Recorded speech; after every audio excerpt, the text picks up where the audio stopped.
Alexei Navalny ne mâche pas ses mots. Dans la première grande interview qu'il a accordée à l'hebdomadaire allemand Der Spiegel, il accuse nommément Vladimir Poutine. Pour l'opposant russe, le dirigeant du Kremlin est derrière son empoisonnement.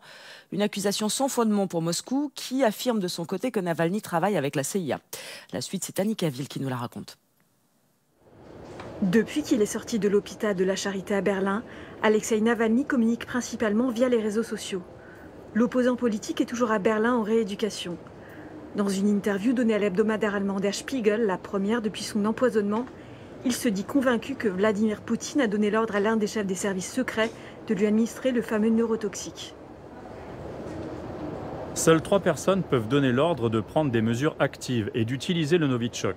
Ceux qui connaissent la réalité russe savent que le chef du FSB, Alexandre Bornikov, le chef des renseignements extérieurs, Sergueï Narishkin, et le chef du renseignement militaire ne peuvent prendre une telle décision sans l'ordre de Poutine. Ils sont ses subordonnés. Pour l'opposant au Kremlin, une vie en exil n'est pas une option. Son objectif est de revenir le plus vite possible en Russie. Ne pas rentrer signifierait que Poutine a atteint son objectif et mon devoir est à présent de rester comme je suis, quelqu'un qui n'a pas peur. Je ne ferai pas à Poutine le cadeau de ne pas rentrer en Russie. L'accusation de Navalny contre Poutine n'est pas passée inaperçue. Le Kremlin a aussitôt réagi par une contre-accusation.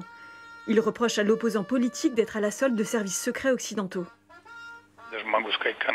Pour être plus précis, des membres de la CIA travaillent avec lui en ce moment.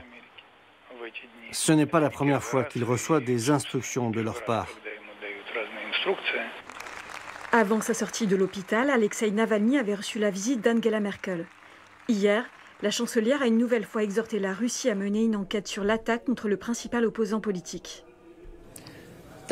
Il ne s'agit pas d'une affaire bilatérale, mais d'un crime commis sur le sol russe. C'est une violation de la Convention sur les armes chimiques et par conséquent, un problème international.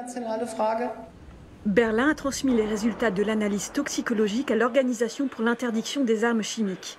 Le rapport finalisé, l'UE décidera si elle impose de nouvelles sanctions contre la Russie.